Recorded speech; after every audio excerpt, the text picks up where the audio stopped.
Welcome everybody. I wanted to do a quick video like I've done in the past to share a little bit of experience on some of the modifications I've done to this van.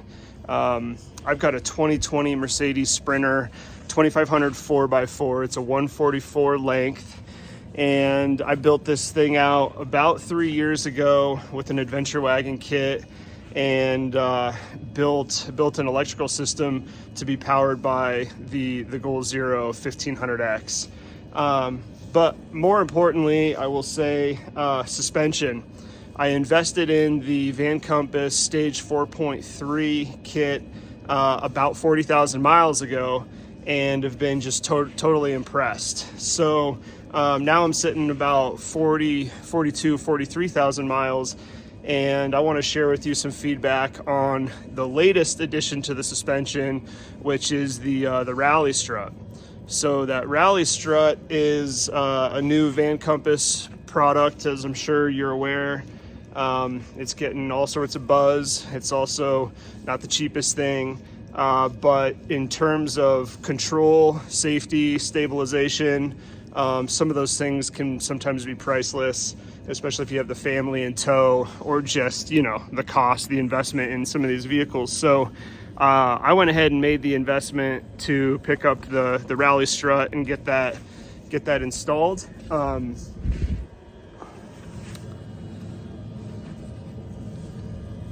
3,000 to probably 2,500, maybe 3,000 miles experience on this thing.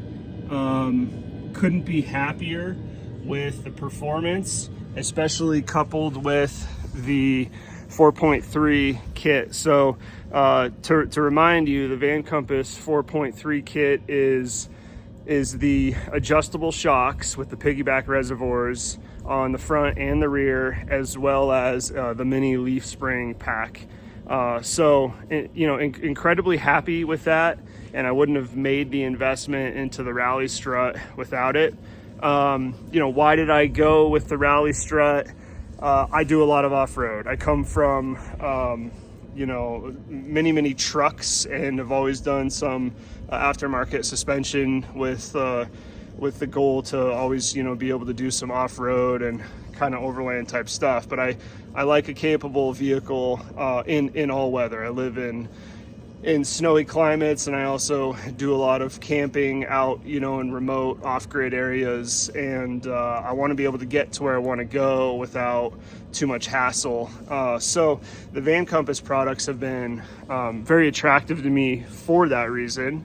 I will say that albeit they're not the cheapest, they certainly do perform, and they last. I've talked to these guys a lot about overall maintenance. So like I said, I've got the 4.3 adjustable shock there with about 43,000 miles on there. They're performing as new.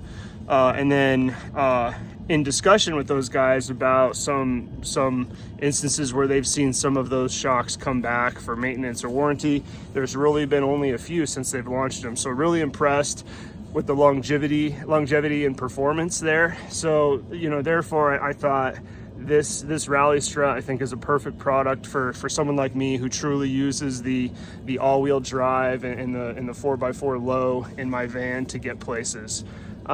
So they're just as, you know, in terms of the system and the functionality, they're just as adjustable as the Van Compass, you know, adjustable shocks. So these struts are designed to be in a parallel setting with your adjustable shocks. So for example, around town, especially in the winter when the van's light and I only have skis in the back, I'll be running about 2.4 to 2.6 in all the settings, and I've been playing around with the Rally Strut as well. So I run all those in parallel. All the adjustable shocks and the Rally Struts usually always carry the same setting. Quite honestly, in the driving that I've done about 2,500, maybe 3,000 miles with these Rally Struts.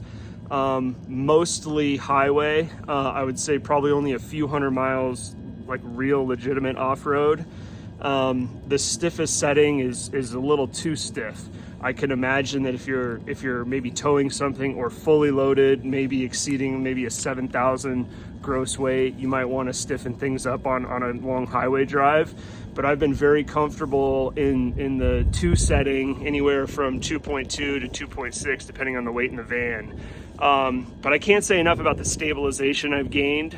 It's incredible, the dampening that you get, not just off-road, but let's be honest, most of the miles on our vehicles are in urban or city environments where you're kind of transitioning in and out of driveways and parking lots and stuff like that. And we all know the van kind of has a tendency to rock.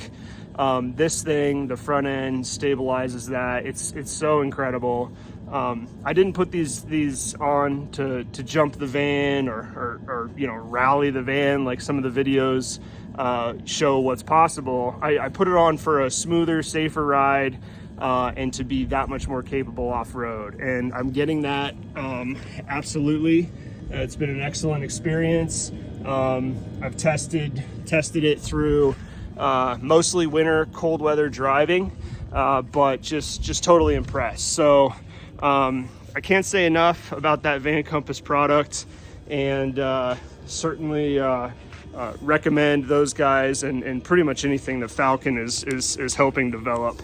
I also went ahead and put those Baja brackets on at the same time that I threw on the Rally Struts, just really for a peace of mind, because like I said, I come from many generations of trucks, and I kind of like to test the limits of this van in terms of low range 4x4 off-roading, get into places, a lot of miles on rough washboard roads. I will say, after 40,000 miles of having the Van Compass 4.3 setup without the Baja brackets, when we pulled them off, when we pulled those shocks off to install the Baja brackets, I will say there was zero indication of shearing or anywhere that some folks might have. But peace of mind, relatively cheap thing to do, and makes a lot of sense in terms of a small re-engineered product that totally re-strengthens this whole rear end. So very happy with that. Lastly, I want to just give you a quick update. 43,000 miles and 3 years worth of the Adventure Wagon experience. This van has been all over the place, up and down. I live at about 5,000 feet. I camp anywhere from 8,000 to 12,000 feet elevation often. Use this van a lot in the winter, ski in and out of it, do some winter camping. So I've really tested the limits of the Adventure Wagon setup in terms of, the electrical harnesses, how it powered everything, and then just the overall durability of the paneling, and of course that famous L-Track system. So I've been totally impressed, and it's held up really well. I haven't had to re-torque or tighten many bolts over many miles of off-roading, and it's worked really well with the Goal Zero setup. So to remind you, I have the Goal Zero 1500X Yeti that's powering this entire van. It's my only auxiliary power.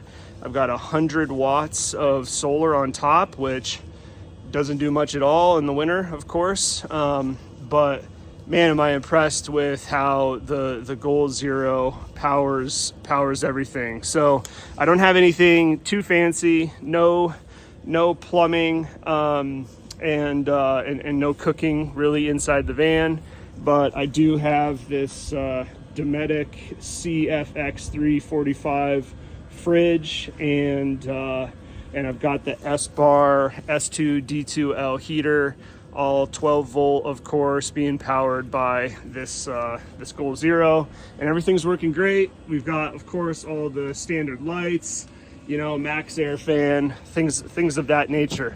So I don't know, for what it's worth, I know those things are very expensive, and a lot of people do a lot of research trying to figure out what's the best bang for the buck. I know there's more and more options out there these days, which is great to see. But if you are thinking about the Adventure Wagon kit, take my feedback seriously. I truly have beat this thing up. You know, especially in the summer with lots of bikes in and out, and then in the winter skis in and out, and just gear for any situation. I'm always strapping stuff to the side, depending on the type of trip, you know, paddle boards, skis, you know, all the stuff, right? All the stuff. And this kit has just been incredible. I have no issues convincing my family to go do some winter camping in negative temperatures. We have the confidence and the comfort of being warm and keeping everything secure and being able to go out for days. I've done multi-week trips with all of this, and you know, as you can see, 3 years of use and abuse, and it's all in really good shape. So I absolutely recommend everything that I've done here. I will say, if I could leave you with one last thing, what I regret the most is not installing a smart floor. Having some adjustability, especially with my bench seat, which that bench seat is not stock. That's pushed back about 1.5 feet from a stock position in a passenger van. But it's permanently bolted through the frame, as it should be for safety. But I wish I had the smart floor features. But beyond that, everything else is really solid. And I'll say that having an upgraded suspension system has really eliminated some of the rattling and then just the harshness of everything inside the van when you're driving down washboard roads, right? So it really affects everything about the van. It affects safety, it affects comfort, and I think it really just reduces a lot of vibration and rattling and everything. So I hope this video is valuable to you guys. As I've always done, if you have any questions or feedback or ideas, please hit me up, leave a comment or a message. I'm always open to having a discussion or sharing a little bit more detail about how I've kind of built this out, and hopefully it helps you guys make decisions on what you're doing. And take care. Cheers.